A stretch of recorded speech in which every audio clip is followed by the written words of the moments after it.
میرے اور آپ کے سامنے اگر کوئی پتھر کا بنا ہوا بت لا کے رکھ دے، پتھر کی مورتی لا کے رکھ دے، اور ہمیں یہ کہے کہ اس کے سامنے سجدہ کرو، اس کے سامنے دعا مانگو، اس سے اپنی دل کی بات کرو، تو کیا ہم اس کام کے لیے آمادہ ہو جائیں گے؟ آپ کا کیا جواب ہوگا؟ نہیں۔ کہیں گے بھائی گردن کاٹ دو مگر ہم اس کام کے لیے کبھی آمادہ نہیں ہوں گے۔ کیوں؟ ہم اس کو جھوٹا معبود سمجھتے ہیں، ہماری نظر میں یہ معبود نہیں ہے، عبادت کے لائق نہیں ہے۔ ایسا ہی ہے نا، کیونکہ جھوٹا معبود ہے۔ عربی میں معبود کو کہتے ہیں الہ۔ کیا کہتے ہیں؟ الہ۔ ہم کہتے ہیں نا لا الہ الا اللہ، لا کا مطلب نہیں، لا الہ کوئی عبادت کے قابل نہیں ہے، کوئی معبود نہیں ہے سوائے اللہ کے۔ ہمیں اگر کوئی کہے اس قبر کے سامنے سجدہ کرو تو کیا ہم کر لیں گے؟ کیوں؟ اس لیے بھائی قبر معبود نہیں ہو سکتی، قبر جو ہے وہ عبادت کے قابل نہیں ہے، تو یہ وہ معبود ہے۔ اگر آپ ہندو سے کہیں بھائی یہ مورتی ہے، آپ اس کے سامنے جھک جاؤ، آپ اس کی عبادت کرو، تو وہ کرے گا نا؟ وہ منع نہیں کرے گا۔ منع اس لیے نہیں کرے گا بھائی وہ کہتا ہے کہ یہ بھی کیا ہے؟ معبود ہے، اور معبود اسے کہتے ہیں جس کی عبادت کی جائے۔ ہم کہتے ہیں عبادت تو اس کی جا رہی ہے، معبود تو یہ ہے مگر جھوٹا معبود ہے، سچا معبود نہیں ہے، حقیقی معبود نہیں ہے، تمہارا بنایا ہوا معبود ہے۔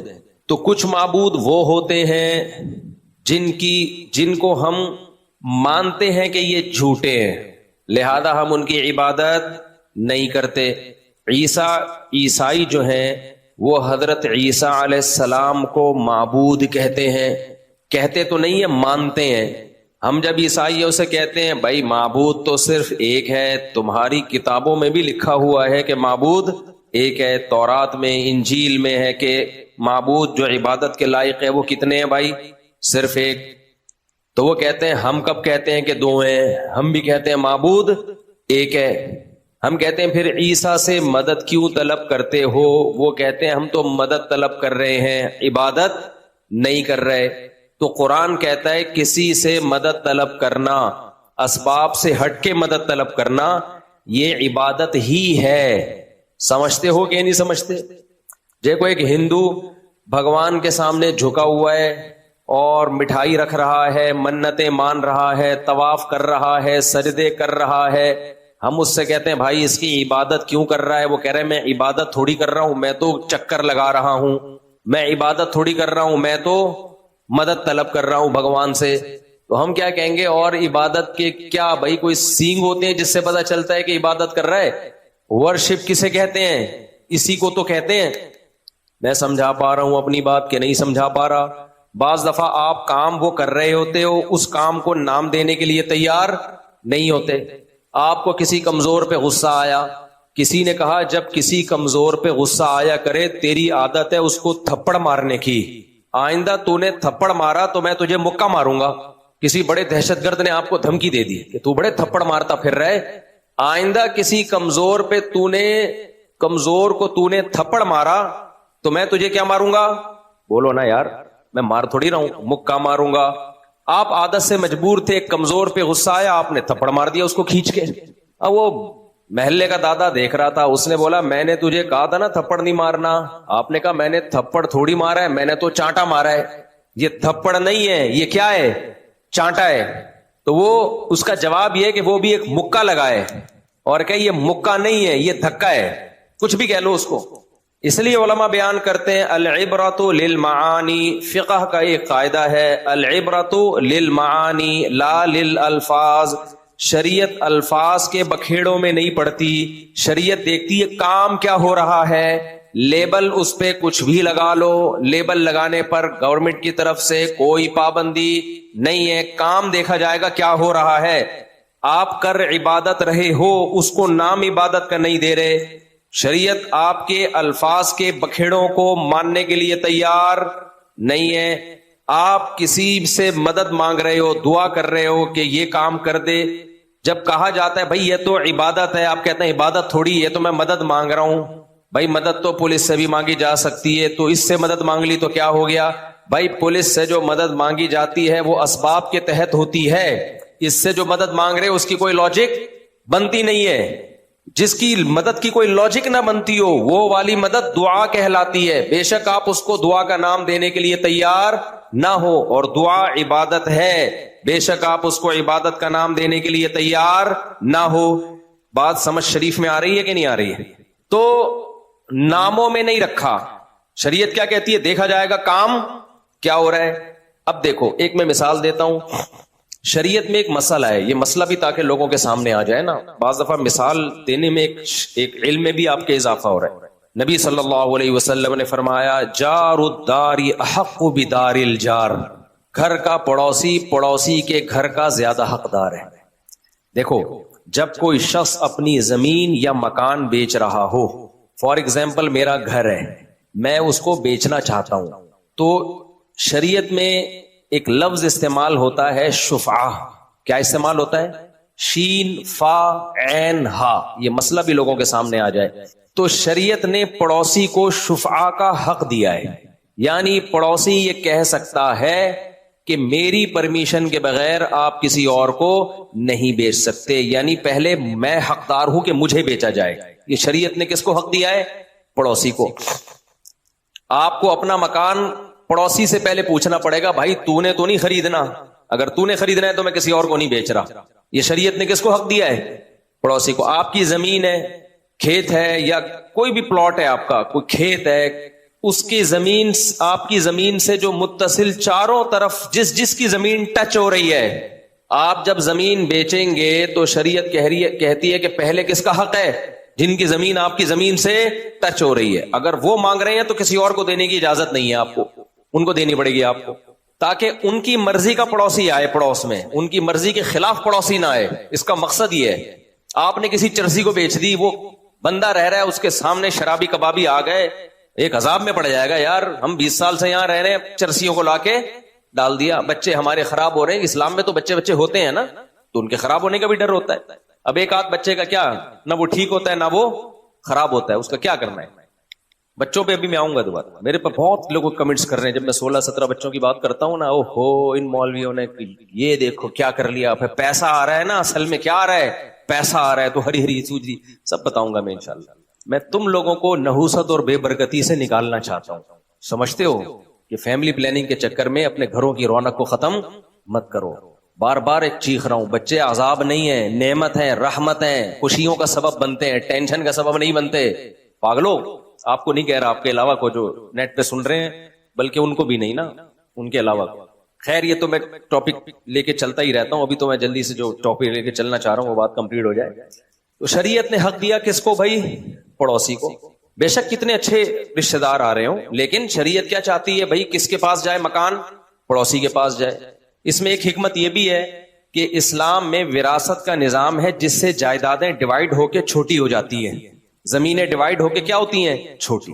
اب دیکھو ابا کا اتنے مرلے کی یا اتنے ایکڑ پہ زمین تھی خربوزے کی، جب وہ بیٹے بیٹیوں میں ڈیوائیڈ ہو کے جائے گی تو کوئی بھی خربوزہ اگانے کے قابل رہے گا نہیں، اتنے سے خربوزے پیدا ہوں گے۔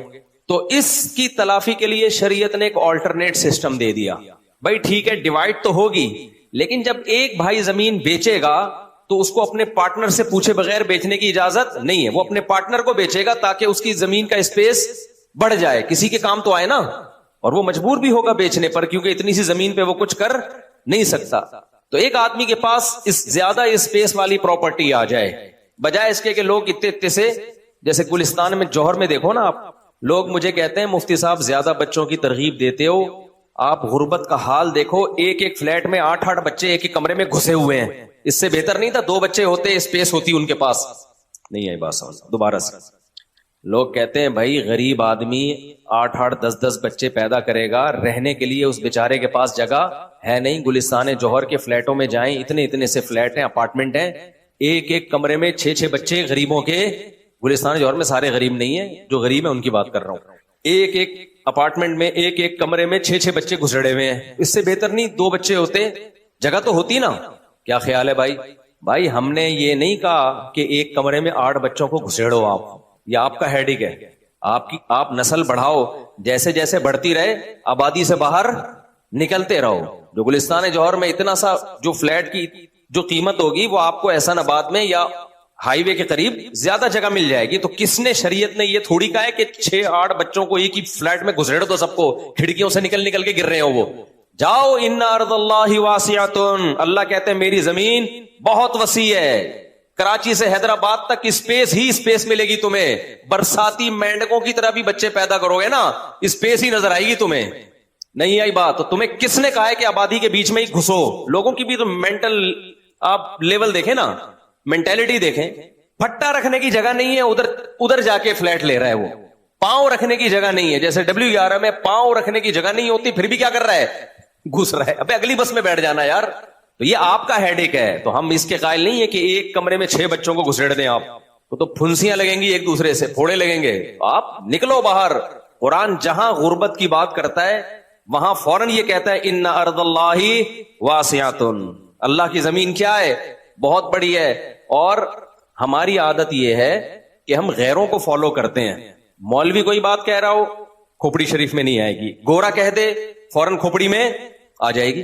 ہم تو باہر ملکوں میں گئے ہیں، گورے ہم نے بہت سے لوگ دیکھے ہیں آبادی سے دور جا کے رہتے ہیں. وہ نہیں گھستے کہ جہاں کھچ کھچ کھچ لوگ بھرے ہوئے ادھر ہی. حالانکہ ان کی آبادی کیا ہوتی ہے؟ ایک گرل فرینڈ ہوگی، اس کا بھی کوئی بھروسہ نہیں ہے کب مارکیٹ سے شارٹ ہو جائے. اس گرل فرینڈ کو لے کر 1000 گز کی جگہ پہ رہ رہا ہوگا گورا، آبادی سے دور. 2 گھنٹے کی ڈرائیو پہ شہر آتا ہے. یہ ہمارے لیے ایک مصیبت بنی ہوئی ہے کہ سب جوڑیا بازار میں ہی گھسنا ہے سب نے. کھارا در کے فلیٹ جا کے دیکھو یار، انگریز سے پہلے کے فلیٹ ہے وہ. ڈر لگتا ہے تمہارے 6 بچوں سمیت زمین پہ گر جائیں گے. تو وہاں پھر لوگ کہتے ہیں یہ دیکھو مفتی صاحب کہتے ہیں 6-6 8-8 بچے پیدا کرو، جگہ ہے نہیں. ابے مفتی صاحب کی آدھی بات لے رہے ہو، آدھی نہیں لے رہے. ہم کہہ رہے ہیں بچے پیدا کرو، پھر ان کو ان کے معیار کی رہائش بھی دو. اور رہائش کے لیے اگر پیسے نہیں ہیں تو آبادی سے باہر نکل جاؤ. بہت بڑی زمین ہے اللہ کی، نکل جاؤ باہر جا کے، بڑی جگہ ملے گی تمہیں. یہ تمہارا ہیڈیک ہے کہ سب جوڑیا بازار میں گھسنے کی کوشش کر رہے ہیں. تو ایک پھٹا جوڑیا بازار میں کروڑوں روپے کا ملتا ہے اتنے سے پھٹے کی جگہ.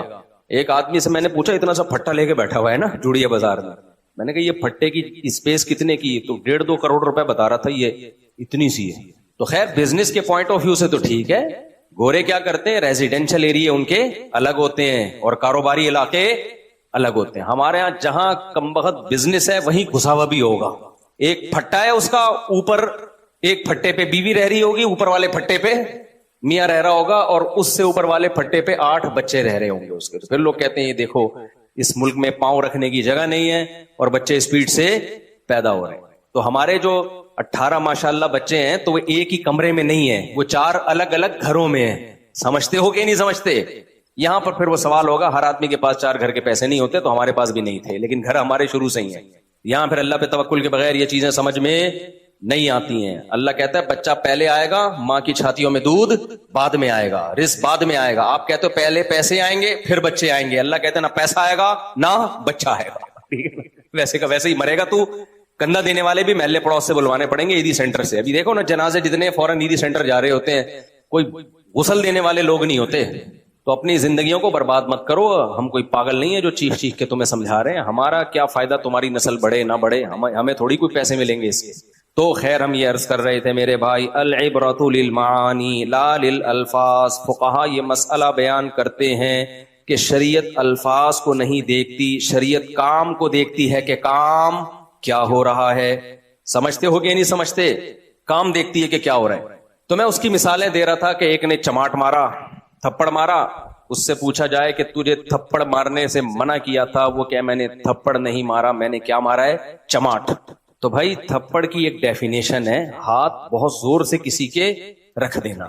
ٹھیک ہے، لے جا کے آپ اس کو چماٹ کہو، آپ اس کو بولو تھپڑ کہو، کوئی بھی نام دو، ہے یہ کیا؟ تھپڑ ہی. تو جو مشرک ہے نا، مشرک وہ کیا کرتا ہے؟ یا رسول اللہ مدد، اے اللہ کے نبی ہماری مدد کریں. یا رسول اللہ انظر حالنا، آپ ہماری حالت کو دیکھیے. واسمع قالنا، آپ ہماری باتوں کو سنیے. یہ آج کل مسجدوں میں دعائیں چل رہی ہیں، عربی میں پبلک کی سمجھ بھی نہیں آ رہی ہوتی. مقصد اس کا یہی ہوتا ہے، یا رسول اللہ آپ ہماری حالت کو دیکھیے. دیکھنے کا کیا مطلب ہے؟ پھر رحم کھائیے ہمارے اوپر، ہمارے حالات صحیح کر دیں. واسمع قالنا، ہماری باتوں کو سنیے. بھائی نبی صلی اللہ علیہ وسلم قبر میں ہیں، بشر میں یہ طاقت نہیں ہے کہ اتنی دور سے کسی کے کلام کو سن لے. معجزہ کے طور پر ہو سکتا ہے، لیکن معجزے کبھی کبھار ہوتے ہیں. جب اللہ اپنی مرضی سے سنانا چاہے سنا دیتا ہے. ایسا نہیں ہوتا کہ اللہ نے مستقل اختیارات کسی کو دے دیے ہوں. مستقل اختیارات اگر اللہ کسی پیغمبر کو یا کسی بشر کو دے دیتا تو پھر اللہ سے مانگنا اور اس بشر سے مانگنے میں کوئی فرق نہیں رہتا. تو اللہ کہتا ہے تم غلاموں کو ایسے اختیارات نہیں دیتے، میں مخلوق کو ایسے اختیارات کیوں دے دوں؟ میں مخلوق کو ایسے اختیارات کیوں دے دوں؟ تبھی ہم مشرکوں سے کہتے ہیں کہ اگر نبی صلی اللہ علیہ وسلم ہماری مدد ہر جگہ سے کر سکتے ہیں، اللہ نے اختیارات دیے، تو پھر اللہ کو کب پکارے اور نبی کو کب پکارے؟ جب سارے کام نبی بھی کر سکتے ہیں، تو اگر کوئی ساری زندگی اللہ کو پکارے ہی نہیں، نبی ہی کو. دیکھو یہاں کوئی وزیر ہو جو پانی پہنچانے کا ذمہ دار ہو، گورنمنٹ نے اس کو یا کہ الیکٹرک والوں کو اختیار دے دیا ہے کہ جب مناسب سمجھو تو بجلی وہ لوڈ شیڈنگ کر لینا اور جب سمجھو تو بجلی دے دینا. تو ہم کس کے پاس جاتے ہیں؟ کہ الیکٹرک والوں کے پاس. ہمیں پتا ہے بھائی ادھر جائیں، انہوں نے ان کو اختیارات دیے، ادھر ہی جاتے ہیں نا. یہاں سے کام نہیں ہوگا پھر کہاں جائیں گے؟ پھر اوپر کی جانب جائیں گے ہم. تو مشرک کا یہ عقیدہ ہے کہ ہم نبی سے پہلے مطالبہ کرتے ہیں، اگر یہاں سے کام نہیں ہوا تو پھر کس کے پاس جائیں گے؟ اللہ کے پاس. تو یہ کوئی لاجک کی بات ہے؟ یعنی نبی نہیں کریں گے نبی نہیں کریں گے پھر اللہ کر دے گا؟ تو یہ دنیا کی وزارتوں میں تو یہ بات سمجھ میں آتی ہے کہ الیکٹرک والے آپ کی بات سن نہیں رہے، وہ سو رہے ہیں، یا ان کو آج کام ہے، یا ان کو پتا ہے ہمیں گورنمنٹ نے جتنی بجلی دی ہے اس میں اتنی ہی ہم پبلک کو دے سکتے ہیں، اس سے زیادہ دے نہیں سکتے، تو پھر ہم اوپر کی جانب جاتے ہیں. لیکن پیغمبر کو میرے بھائی اگر اللہ نے اختیارات دے رکھے ہیں تو پھر اس لیے دی ہے نا کہ پیغمبر کام کریں. پھر ہمیں اللہ کے پاس جانے کی ضرورت کیا ہے؟ یہ وہ سوالات ہیں جن کا مشرک کے پاس کوئی جواب بولو نہیں. توحید کا عقیدہ آسان ہے بھائی، کوئی اختیار دیا ہی نہیں. اللہ نے کسی بشر کو، کسی پیغمبر کو، کسی فرشتے کو، کسی نبی کو، کسی ولی کو، کسی قبر والے کو، کسی بزرگ کو، کسی بابا کو، اور عامل تو ہوتے ہی ایک نمبر کے الو کے آگے آپ مسجد سے باہر نکل کے لگا دیے گا جو گالی مکمل کر لیے گا. کسی کے پاس کسی قسم کے اختیارات بولو نہیں ہے. ہاں اسباب کے تحت تو ہے. میں کہتا ہوں بھائی پانی لاؤ، یہ جائیں گے اٹھ کے پانی لے کر آئیں گے، یہ تو لاجک ہے نا. یہ تو اللہ نے اسباب دنیا میں پیدا کیے ہیں، اسباب سے ہٹ کے بات ہو رہی ہے. عیسیٰ کو بغیر باپ کے پیدا کرنا، اس کی کوئی سائنٹیفکلی لاجک نہیں بنتی. یہ کون کر سکتا ہے؟ اللہ، جس نے کلمہ کن کی طاقت سے اس کائنات کو عدم سے وجود بخشا. ورنہ کائنات جب نہیں تھی تو اس کا ہو جانا، اس کی کوئی سائنٹیفک لاجک نہیں بنتی. 100 دفعہ ڈاروین پیدا ہو کے مر جائے، تھیوریاں پیش کر کر کے پاگل ہو جائے گا، لیکن یہ وہ ایکسپلین کر ہی نہیں سکتا کہ پہلی دفعہ انرجی یا مادہ کیسے پیدا ہوا. سمجھ میں آ رہی ہے بات کہ نہیں آ رہی ہے؟ بھائی فرسٹ ٹائم تو بغیر سبب کے اللہ نے کہا کن، تو انرجی پیدا ہو گئی یا مادہ پیدا ہو گیا. ابھی ایسا ہی ہے جیسے انڈا پہلے پیدا ہوا یا مرغی، ہمیں نہیں پتا، لیکن کچھ نہ کچھ پیدا ہوا. پھر وہ انرجی E=mc² کا قانون لگا یا یہ الٹا قانون لگا، mc² سے E بنا یا E سے mc² بنا، یہ ہمیں نہیں پتا. لیکن پہلی دفعہ تو میرے بھائی کچھ پیدا ہوا ہے، اور اس کے پیدا ہونے کا کوئی ذریعہ موجود نہیں تھا. کیونکہ اگر ذریعہ ہوتا تو سوال ہے کہ وہ ذریعہ کہاں سے آیا. تو گھوم پھر کے بعد کہاں جا کے پہنچتی ہے؟ اللہ تک. آپ کہہ سکتے ہو اللہ کیسے پیدا ہوا؟ بھائی بات آئنسٹائن نے جو E=mc² ہے نا، وہ اس مادے کے بارے میں فارمولا پیش کیا ہے. اور جو نیوٹن نے جو جتنی بھی فزکس کے لاز پیش کی ہے نا کہ یہاں حرکت نہیں ہو سکتی جب تک کوئی حرکت دینے والا نہ ہو، چینجنگ نہیں ہو سکتی، چینجر نہ ہو، وہ اس مادے کے بارے میں کہا ہے. اللہ کے بارے میں سائنس نے اب تک فزکس کا کوئی قانون پیش کیا ہی نہیں ہے، کر بھی نہیں سکتے. تو اس پہ یہ کہنا کہ وہ ہمیشہ سے کیسے ہے، یہ کہنا آسان ہے کیونکہ وہ مادہ تھوڑی ہے. خیر یہ ہم دوسرے ٹاپک کی طرف نکل گئے. تو میں آپ سے یہ عرض کر رہا تھا کہ العبرۃ للمعانی، وہ شفا کی بات میں پہلے مکمل کر لوں. تو شریعت کہتی ہے بھائی آپ جب اپنا گھر بیچ رہے ہو یا آپ اپنا پلاٹ بیچ رہے ہو تو پڑوسی کا حق پہلے. ہاں پڑوسی آپ کو 1 کروڑ دے رہا ہے، وسیم بھائی 1.5 کروڑ دے رہے ہیں، تو پھر پڑوسی کا حق کیا ہو جائے گا؟ ساقط. پھر پڑوسی اس وقت لے گا جب وہ اتنے دے جتنے وسیم بھائی دے رہے ہیں. سمجھ میں آ رہی ہے بات کہ نہیں آ رہی ہے؟ اگر وہ کہتا ہے ٹھیک ہے میں 1 کروڑ 20 لاکھ میں لیتا ہوں، پھر آپ کو کس کو دینا پڑے گا؟ پڑوسی کو. تو اس میں مسئلہ خوب سمجھ لیں.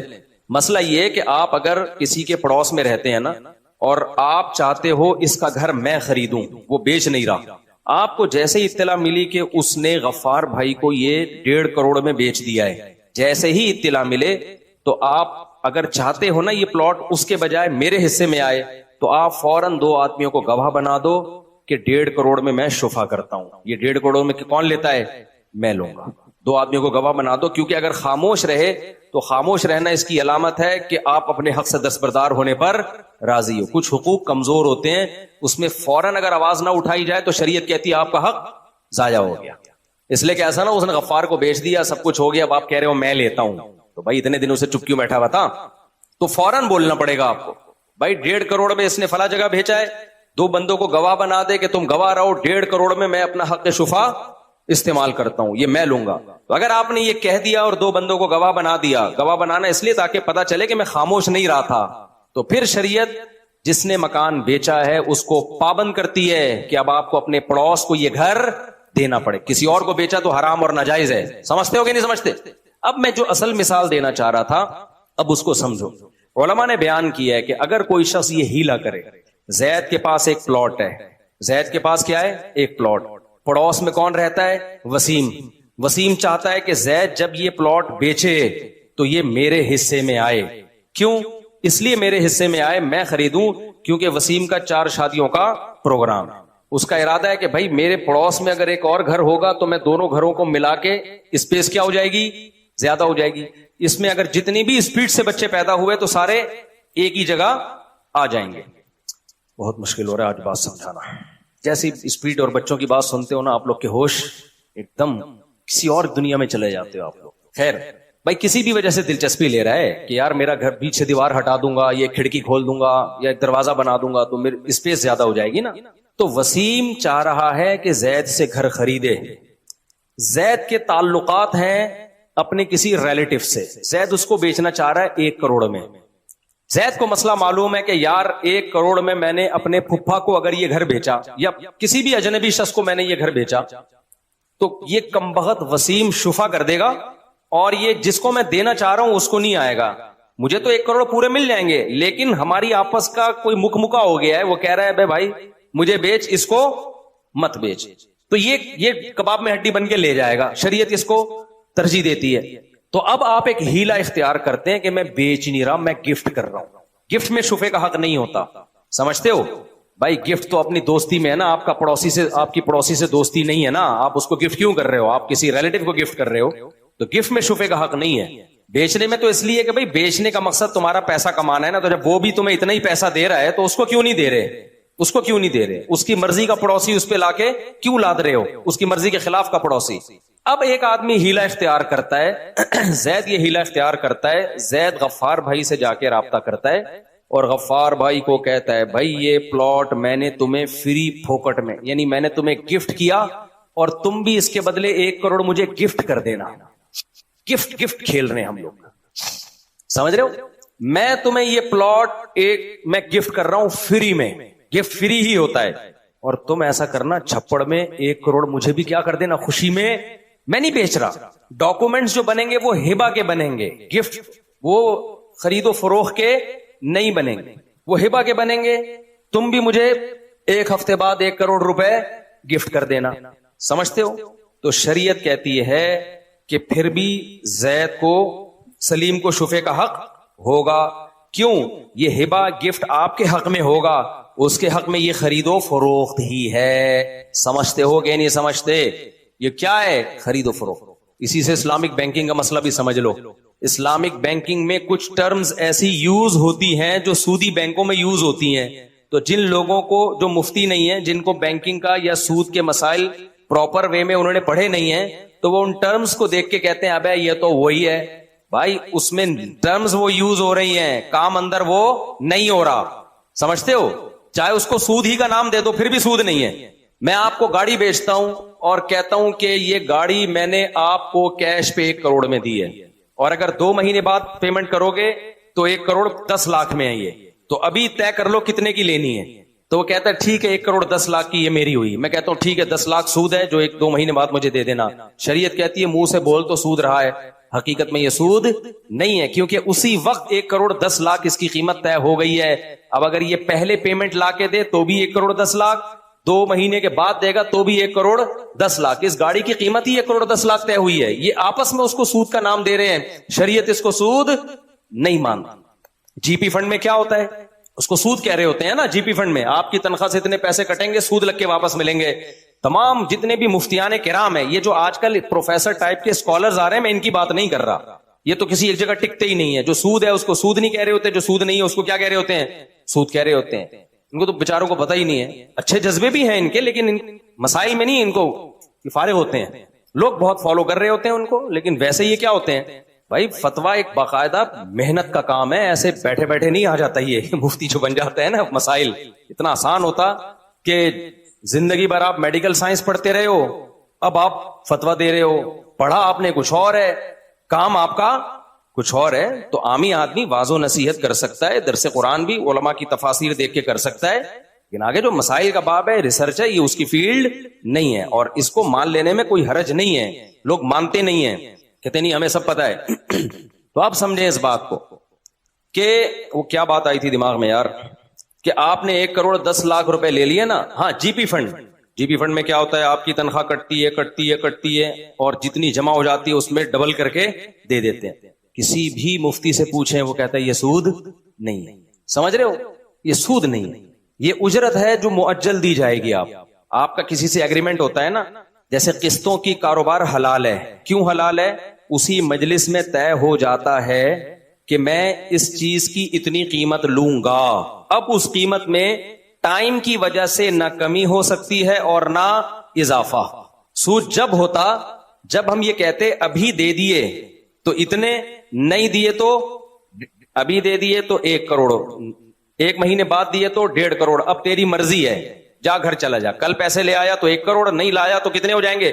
یہ 2 قیمتیں جو متعین ہو رہی ہیں نا چیز کی, 2 قیمتیں متعین ہو رہی ہیں کہ تیری مرضی ہے, کیش پہ لینا ہے تو کل کیش دے کے چلا جانا, ادھار دینا ہے تو خود ہی پھر 1.5 کروڑ دینے پڑیں گے, تیری مرضی ہے. یہاں جو آپ نے اس کو مجہول چھوڑ دیا, یہ سود ہے. اور اگر آپ نے اسی وقت طے کر لیا کہ میں 1 کروڑ والی قیمت پہ لوں گا یا 1.5 کروڑ والی قیمت پہ لوں گا, اسی وقت طے کر دیا اسی مجلس میں, تو جو قیمت طے ہو گئی اب اس میں کمی بیشی نہیں ہوگی. تو شریعت کہتی ہے یہ سود اس لیے نہیں ہے کہ یہ پوری قیمت اس چیز کے مقابلے میں طے ہوئی ہے. اور بیع معجل ہے, معجل کا مطلب پیمنٹ بعد میں ہوگی, تو یہ جائز ہے کہ آپ بعد کی پیمنٹ بھی طے کر سکتے ہیں. یہی تو اعتراض تھا مشرکین مکہ کو. مشرکین مکہ کہتے تھے قسطوں پہ خرید و فروخت میں بھی تو بعد میں جب ہم پیمنٹ لیتے ہیں تو مہنگی ہوتی ہے, تو سود میں بھی یہی ہے. تو اس قسطوں کی خرید و فروخت میں اور سود میں فرق کیا ہے؟ اسی پر قرآن کی آیت نازل ہوئی, احل اللہ البیع, البیع سے خاص بیع مراد ہے, قسطوں کی خرید و فروخت.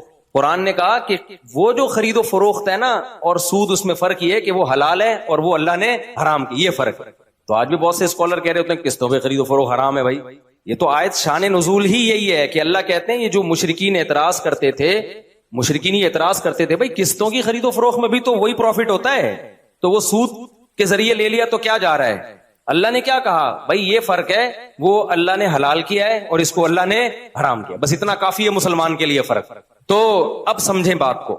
جی پی فنڈ میں کیا ہوتا ہے, جیسے میں کوئی چیز آپ کو فروخت کرتا ہوں اور کہتا ہوں 1.5 مہینے بعد آپ نے اس کی پیمنٹ کرنی ہے اور مارکیٹ ویلیو سے زیادہ اس کی قیمت میں آپ سے لوں گا, اور قیمت ابھی متعین کر دی. تو اسی طرح میرے بھائی جب کسی اجیر کو اجرت دی جاتی ہے نا, تنخواہ دی جاتی ہے, تو اس میں بھی یہ پہلے سے طے ہو سکتا ہے. بھائی دیکھ تیری تنخواہ 1 لاکھ روپے ہے, لیکن اگر تو یہ طے کر لیتا ہے کہ ہر مہینے میں تجھے تنخواہ نہیں دوں گا, تو مجھے یہ سہولت دیتا ہے کہ تنخواہ میں تیری 1 سال کے بعد دوں گا, پھر 1 لاکھ نہیں ہے, تو 1 سال کے بعد بنتی 12 لاکھ ہے, لیکن پھر وہ تنخواہ 13 لاکھ ہے تیری, اور اس وقت وہ طے ہو جائے تو وہ تنخواہ ہی ٹوٹل 13 لاکھ ہے. سمجھتے ہو, وہ 1 لاکھ پروفٹ کو عرف میں پروفٹ کہا جائے گا, حقیقت میں پروفٹ نہیں کہا جائے گا, بلکہ تنخواہ کا حصہ کہا جائے گا. نہیں آئی بات, میرا خیال ہے اگر پھر بھی نہیں آ رہی نا تو مدرسے میں داخلہ لے لو. کیا کر لو؟ لوگ کہتے ہیں یہ مفتیوں کی دین پہ اجارہ داری ہے, تبھی دوسروں کو مسائل نہیں بتانے دیتے, دین پہ اجارہ داری ہے. بھائی اجارہ داری اس لیے نہیں ہے کہ اجارہ داری جب ہوتی جب مخصوص طبقے کو مدرسے میں داخلے کی اجازت ہوتی, ہر آدمی کو اجازت نہ ہوتی. ہم کہتے ہیں پراپر وے میں علم حاصل کیے بغیر تم فتوے دینا شروع کر دو، اس کی ہم آپ کو پرمیشن نہیں دیں گے. اجارہ داری نہیں ہے. میں جب مدرسے میں گیا انہوں نے مجھے داخلہ دے دیا، آپ جائیں گے آپ کو بھی داخلہ دے دیا جائے گا. یہ بالکل ایسے ہے جیسے کوئی ڈاکٹر آپ کو علاج سے منع کر رہا ہے، کہہ رہا ہے بھائی اس کو ٹیکا لگانا نہیں آتا، یہ بیڑا غرق کر دے گا، اس کو نہیں پتا اس بیماری میں کون سی دوا دی جاتی ہے. اب لوگ کہنے لگے لو بھائی ڈاکٹروں کی اجارہ داری ہے علاج میں، ڈاکٹروں کے علاوہ کوئی علاج ہی نہیں کر سکتا. تو ڈاکٹر کیا کہے گا؟ نہیں بھائی ہماری اجارہ داری نہیں ہے، جو چاہے MBBS کر سکتا ہے. اجارہ داری جب ہوتی جب ایک مخصوص طبقے کو MBBS کی اجازت ہوتی، عام طبقے کو اجازت نہ ہوتی. پھر ہم کہتے ہیں چند ٹولہ جو ہے نا وہ میڈیکل سائنس پہ قبضہ کر کے بیٹھ گیا ہے. ڈاکٹر کہتے ہیں کوئی قبضہ نہیں کیا، جو اس معیار پہ اترتا ہے جائے، سندھی ہو، بلوچ ہو، پٹھان ہو، پنجابی ہو، ہندو ہو، مسلم ہو، عیسائی ہو، کچھ بھی ہو، کوئی اجارہ داری نہیں ہے.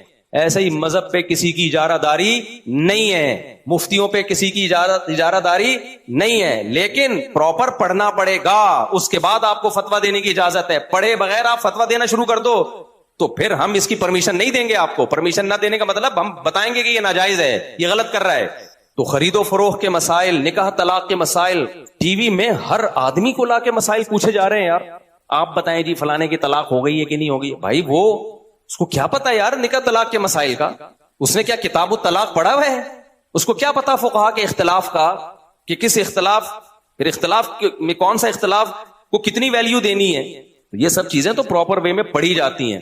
تو اسی وجہ سے جی پی فنڈ کو جب علماء کہتے ہیں نا حلال ہے تو لوگ کیا کہتے ہیں؟ لو سود کو کیا کر دیا؟ حلال کر دیا. بھائی سود وہ گورنمنٹ کہہ رہی ہے انٹرسٹ لگ کے آئے گا، گورنمنٹ کہہ رہی ہوتی ہے اس میں نا اتنا انٹرسٹ لگ کے آئے گا، تو وہ انٹرسٹ اس کو گورنمنٹ کے کہنے سے وہ انٹرسٹ بن نہیں جاتا. گورنمنٹ اگر یہ بھی کہہ دے کہ اگر آپ ہمیں پرمیشن دے ہم آپ کی تنخواہ سے اتنے پیسے کاٹیں گے، یعنی اتنی تنخواہ ملے گی اور اتنے سالوں کے بعد ملے گی اور اس پہ اتنا انٹرسٹ لگے گا، تو گورنمنٹ اس کو انٹرسٹ کا نام دے دے، اس کو سود کا نام دے دے. تو علماء کیا کہتے ہیں؟ العبرۃ للمعانی. بھائی نام کو نہیں دیکھا جائے گا، دیکھا کیا جائے گا؟ کام کیا ہو رہا ہے. کام اگر سود والا ہو رہا ہے تو اس کو زکات کا نام بھی دے گی تو سود ہی ہوگا وہ، ٹھیک ہے نا. اس کو گفٹ کا نام بھی دے گی گورنمنٹ تو سود ہوگا. اور اگر حقیقت میں سود نہیں ہے تو گورنمنٹ سود کہتی رہے، پبلک سود کہتی رہے، گورا اس کو سود کہتا رہے، ہم اس کو سود نہیں مانیں گے. نہیں آ رہی بات میرا خیال ہے سمجھ شریف میں. آگے چلتے ہیں ہم.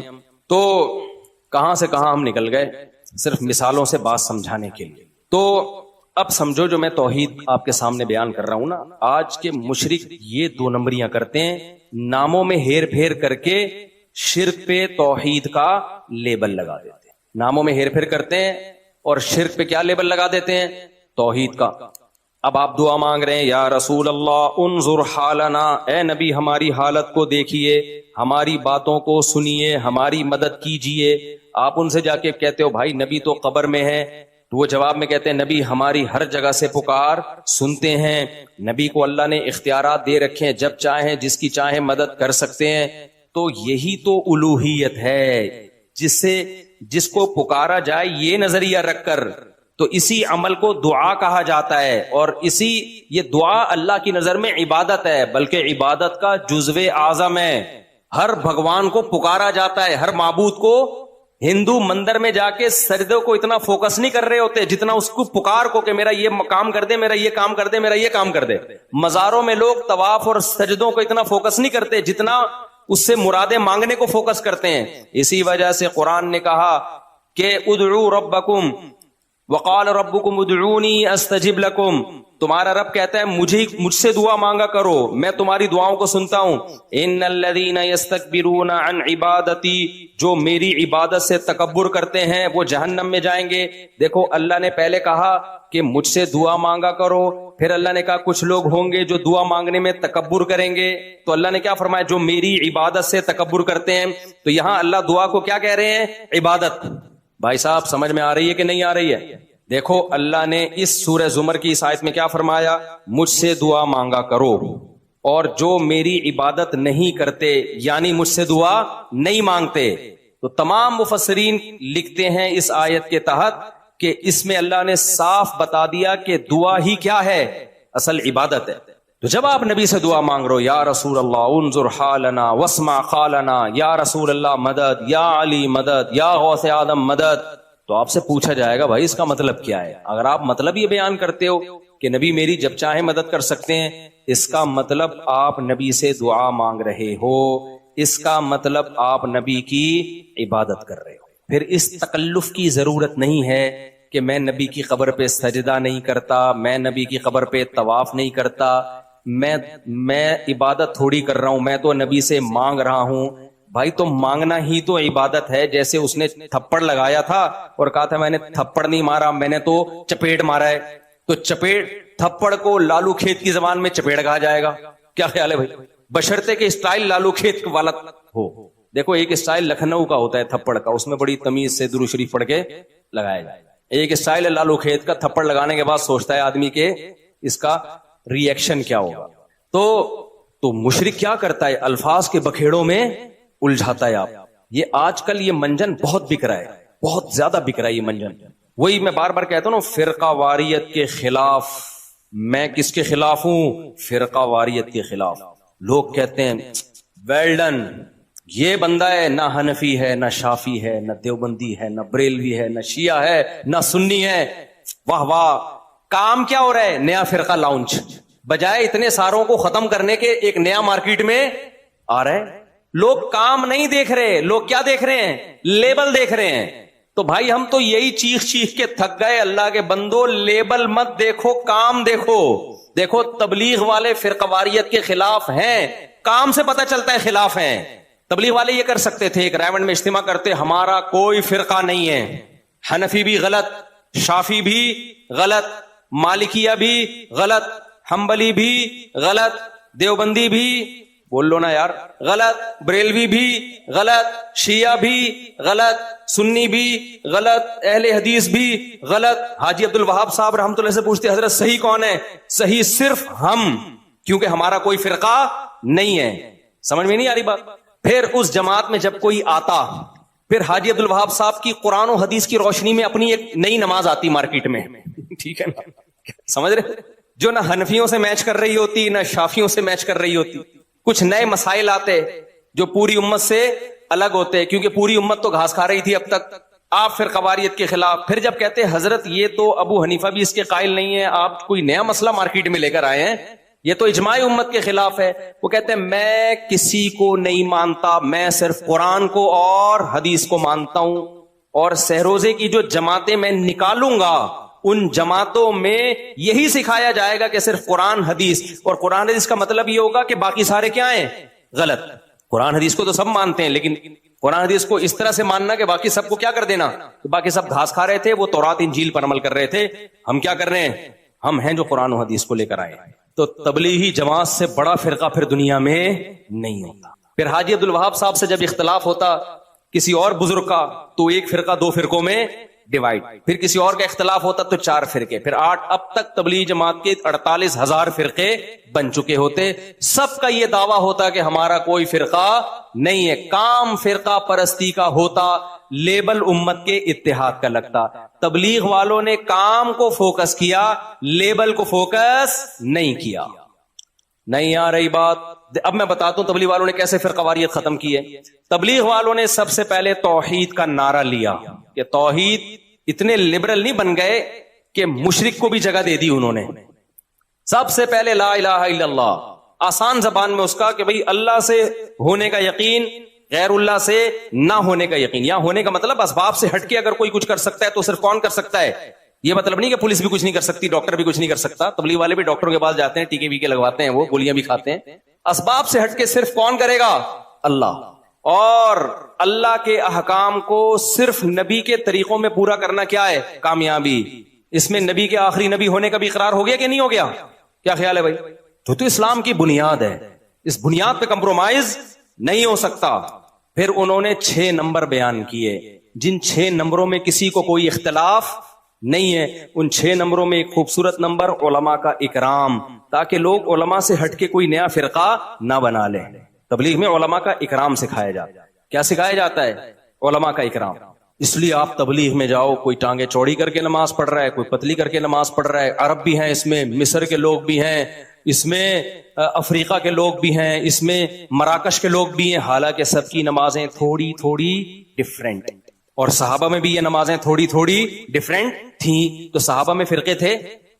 تھے کیا فرقے؟ صحابہ میں رفع الیدین کرنے والے بھی، نہیں کرنے والے بھی، زور سے آمین والے بھی، آہستہ آمین والے بھی. تبلیغ نے اپنے عمل سے بتا دیا کہ جب صحابہ میں ڈفرینٹ قسم کی نمازیں ہو کے بھی ان کا ایک فرقہ ہو سکتا ہے تو ان ڈفرینٹ نمازوں کو مناظروں کر کے ختم کرنے کی ضرورت نہیں ہے. اللہ اس امت میں اسی ڈفرینٹ قسم کی نمازوں کے ساتھ ہی اس امت کو متحد دیکھنا چاہتا ہے.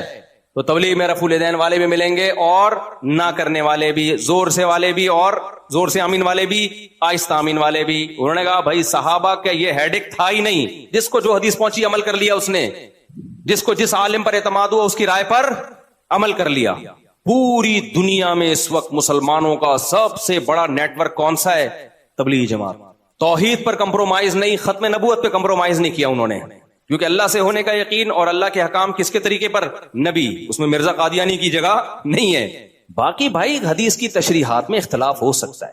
آپ چاہتے ہو میں اپنی رفع الیدین والی نماز پوری امت پہ تھوپ دوں، اس سے اختلاف ختم نہیں ہوگا، اس سے اختلاف بڑھے گا. امت کا آدھے سے زیادہ طبقہ ہمیشہ رفع الیدین کے بغیر نماز پڑھتا آیا ہے. اسی طرح آپ بغیر رفع الیدین والی نماز رفع الیدین والوں پر تھوپنے کی کوشش کرو، اس تھوپنے سے اختلاف ختم نہیں ہوگا، اس سے اختلاف بڑھے گا. کیونکہ بہرحال بہت سارے صحابہ رفع الیدین کے قائل بھی، بعض صحابہ رفع الیدین کے قائل بھی تھے، اور بخاری مسلم کی حدیث ہے.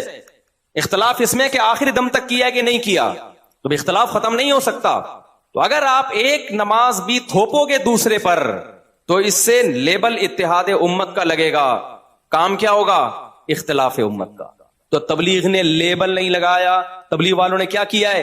کام کر کے دکھایا ہے. اور آج بہت سارے اسکالر اتحاد کا لیبل لگا رہے ہیں، کام کر رہے ہیں امت کو توڑنے کا. اور جتنے نئے فرقے بنے ہیں نا، جنہوں نے چاروں مذاہب کو ختم کرنے کی کوشش کی ہے کہ بھئی حنفی، شافعی، مالکی، حنبلی، یہ چاروں غلط، ایک پہ آ جاؤ، ان کے 4 سے بھی زیادہ فرقے ہوئے ہیں. سمجھ رہے ہو؟ ان کے درجنوں فرقے ہوئے ہیں پھر، یعنی وہ جمع نہیں ہوئے.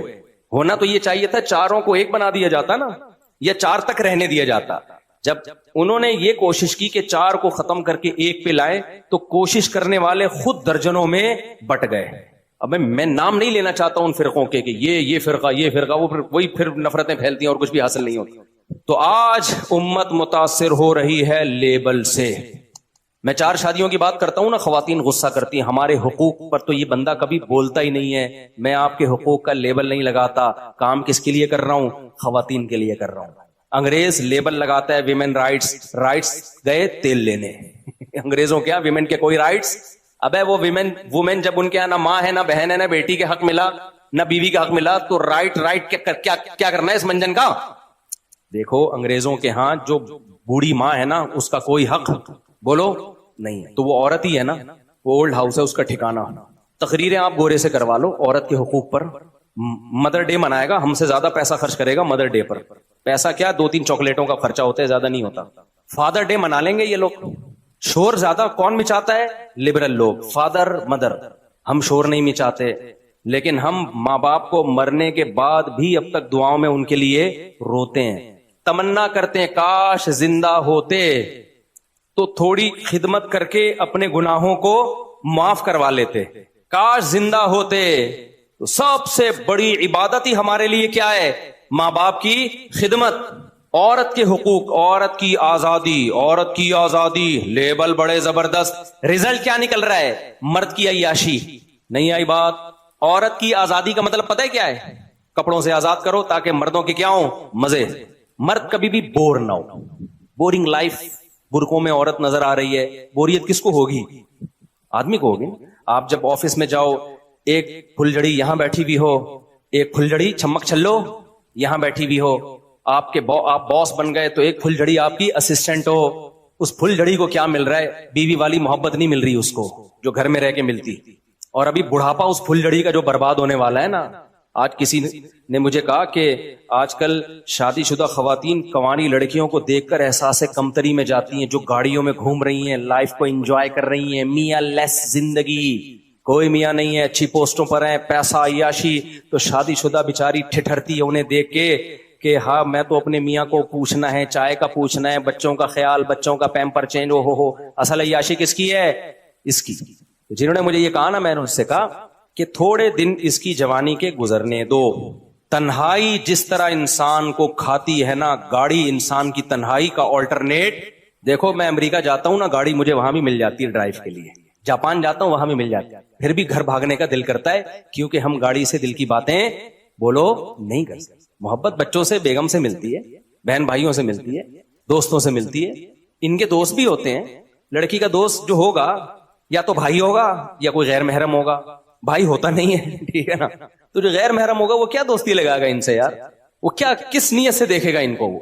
تو میں نے کہا یہ رنگ رلیوں پہ زمانے کی نہ جانا اے دل، یہ خزاں ہیں جو با انداز بہار آئی ہے. ڈپریشن میں گھریلو عورتیں نہیں ہوتی، ڈپریشن میں گھر سے باہر نکلنے والی عورتیں ہوتی ہیں. چند گھروں کے ڈپریشن کے واقعات معیار نہیں ہوتے. بعض عورتوں پہ سسرال میں ظلم ہوتا ہے اور ڈپریشن میں ہوتی ہیں، بہت کم ہے ان کی تعداد. میجورٹی عیش کر رہی ہے گھروں کے اندر، ظلم ہو رہا ہے اس کی نوعیت کم ہے. ابھی ہماری سوسائٹی میں خیر غالب ہے، شر کم ہے. ان خواتین کو گھروں سے نکال دیا آپ نے عیاشی کے نام پہ، آزادی کے نام پہ. عیاشی ان کی نہیں بڑھے گی، عیاشی کس کی بڑھے گی؟ آدمیوں کی عیاشی بڑھے گی. ابھی وہ دبئی کی شیخہ کا بیان آیا ہے نا، پتہ نہیں صحیح ہے غلط ہے واللہ عالم، کہ میرا میاں رنگ رلیاں منا رہا ہے باہر مردوں کے ساتھ، میں اس کو طلاق دیتی ہوں 3 طلاقیں انگلش میں لکھ کے بھیج دی اس نے. پتہ نہیں فیک خبر ہے صحیح خبر ہے. وہ رنگ رلیاں اگر بالفرض منا رہا ہے تو کیوں منا رہا ہے؟ کیونکہ سوسائٹی میں عورت گھر کے اندر نہیں ہے. اپنی بیوی کو دیکھ دیکھ کے تھک گیا ہوگا، اب اس کو رنگ رلیاں. لوگ کہہ رہے ہیں اتنی خوبصورت شہزادی کو چھوڑ کر ادھر منہ مار رہا ہے. اور بھائی جان اس کو وہاں نئے نئے ڈیزائن روزانہ نظر آ رہے ہیں. جتنی بھی خوبصورت بیوی ہو، جب باہر مختلف قسم کے ڈیزائن نت نئے نظر آئیں گے تو گھر کی مرغی دال برابر ہوگی. اسلام نے کہا عورت کو گھر کے اندر رکھو تاکہ مرد اپنی بیوی کو دیکھے، باہر اس کو نئے نئے ڈیزائن نظر نہ آئے. اب یا تو مردوں کو برقع پہنا کے گھر میں بٹھا دیں یا عورت کو بٹھا دیں، دونوں میں سے ایک کو بٹھانا پڑے گا. دونوں کو آزاد چھوڑ دیا تو یہ نر مادہ بنیں گے، یہ مرد اور عورت نہیں بنیں گے. آج مرد نہیں ہے، نر ہے، اور عورت نہیں ہے، مادہ ہے. جیسے بھیڑ بکریوں میں بکریاں ہوتی ہیں نا، بکرا کا کام ہے بکریوں کو تلاش کرنا. تو آج بھی مردوں کا کام کیا ہے؟ عورت سر پہ مسلط ہے ان کے. تو اسلام نے لیبل نہیں لگائے زیادہ عورت کے حقوق کے، دیے ہیں عورت کو رائٹس. گھر میں بیٹھو، تمہیں گھر میں سب کچھ ملے گا. باہر نکل کے ان گھروں کو خراب مت کرو جن کی عورتیں گھروں میں بیٹھی ہوئی ہیں. میرے پاس ایسے کیس آتے ہیں نا. ایک صاحب کہہ رہے ہیں کہ اب میں نہیں کہہ رہا سب ایسے ہوتے ہیں، بیگم کے موبائل میں چپ رکھی ہوئی ہے تاکہ پتہ چلے یہ آفس ہی جا رہی ہے کہیں اور جا رہی ہے. یار یہاں تک حالات ہو گئے ہیں یار. کیا میاں بیوی کی زندگی ہوگی؟ کیونکہ اعتماد نہیں رہا. بیگم بھی جاب کر رہی ہے، آپ بھی جاب کر رہے ہیں. اب پتہ نہیں یار وہ وہاں کیا کر رہی ہے. ایسا نہ ہو کہ اس کو کوئی مجھ سے زیادہ ہینڈسم نظر آ جائے، زیادہ تنخواہ والا نظر آ جائے، پتہ چلا اس نے زیادہ خرچہ شروع کر دیا اور عدالتوں نے خلا کا حق عورتوں کو ویسے ہی دے دیا ہے. اور خلا لینے کی ضرورت بھی نہیں ہے، ویسے ہی سب کچھ مارکیٹ میں لیگل ہو گیا ہے. تو خرچہ یہاں سے لیتے رہو، تعلقات وہاں رکھو. یہ سوسائٹی میں نہیں کہہ رہا ابھی ہر جگہ ایسا ہو رہا ہے، خیر غالب ہے، شر کم ہے، لیکن یہ شر کل مزید بڑھے گا. آ گیا ہے سوسائٹی میں یہ شر.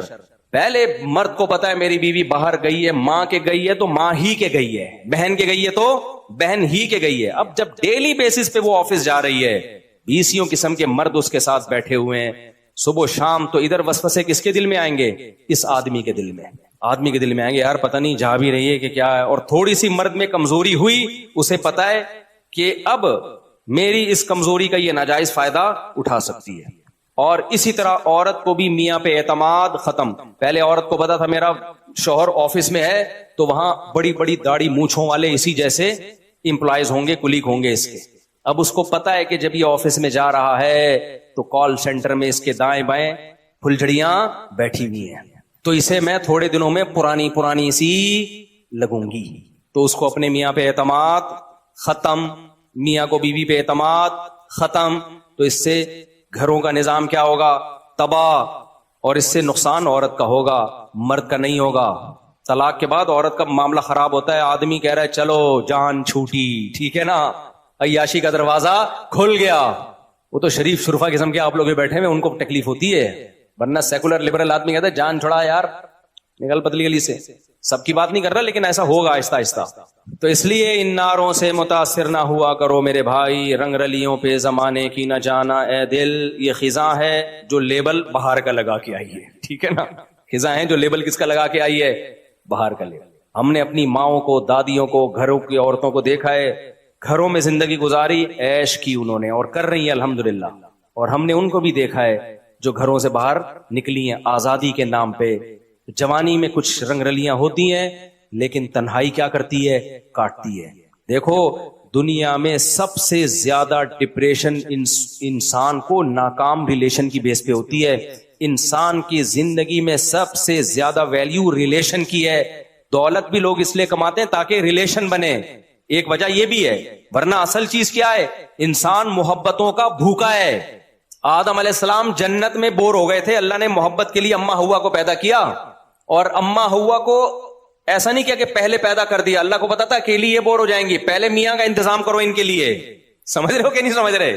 کیونکہ اماں حوا کو بچہ ایسا نہیں پیدا کیا کہ بچہ ہو, بچے ہو کے بڑی ہو, ڈائریکٹ پورا بالغ بنا کے پیدا کیا اللہ نے. تو بلوغت میں اللہ نے یہ نہیں چاہا کہ یہ بالغ ہو اور شوہر لیس ہو, پہلے میاں کا انتظام کرو پھر لڑکی آئے گی دنیا میں. تنہائیاں, تبھی لڑکیوں کی جب شادیاں نہیں ہوتی تنہائی, پھر بوائے فرینڈ, پھر لڑکوں سے دوستیاں, اور اس کا نتیجہ کیا ہے؟ اتنی دوستیاں ہو چکی ہوتی ہیں کہ جب شادی ہوتی ہے تو پرانا والا یاد آ رہا ہوتا ہے, اس کی مس کالیں آ رہی ہوتی ہیں, پھر وہ کمپیئر کر رہی ہوتی ہیں یہ والا مناسب تھا یا وہ والا. پھر آدمی کو شک, اور اس کی بھی گرل فرینڈز بہت ساری ہوتی ہیں, ان کے اپنے رابطے ہوتے ہیں. اس نے وسیم کے نام سے وسیمہ کا نمبر سیو کیا ہوتا ہے, محمود کے نام سے محمودہ کا نمبر ہوتا ہے, وحید کے نام سے وحیدہ کا نمبر ہوتا ہے. کیا بن رہا ہے یار یہ معاشرہ؟ کیا بن رہا ہے یہ؟ تو نر مادہ وجود میں آ رہے ہیں, یہ مرد عورت تھوڑی ہیں, یہ سارا گدے گھوڑے والا نظام. لیبل کیا ہے؟ عورت کی آزادی. دقیہ نوسی نہیں, برقع پہناؤ گھر میں, یہ مولویوں کی فضول قسم کی باتیں ہیں. اب وہ دور نہیں ہے, اب دنیا چاند پہ پہنچ گئی ہے. اب کوئی مولویوں کی ان باتوں میں نہیں آئے گا. اس کا مطلب دنیا چاند پہ پہنچ گئی ہے, اب انسان کو گدے گھوڑے والا سیٹ اپ دے دو, انسانیت ان سے چھین لو. کیونکہ گدے گھوڑوں میں بھی میاں بیوی نہیں ہوتے, ریلیشن ان کا بھی بہرحال ہوتا ہے, گدے کا گدھی کے ساتھ اور گھوڑے کا گھوڑی کے ساتھ. کتے کا بھی ہوتا ہے, وہ زیادہ ہو جائے گا, لیکن بہرحال. تو میرے بھائی لیبل پہ مت جاؤ, لیبل پہ ملتے جلتے ناموں سے دھوکا مت کھاؤ. حقوق کی بات صرف اسلام کرتا ہے, باقی سب ڈرامے ہیں, سب بربادی, بیکار کی باتیں.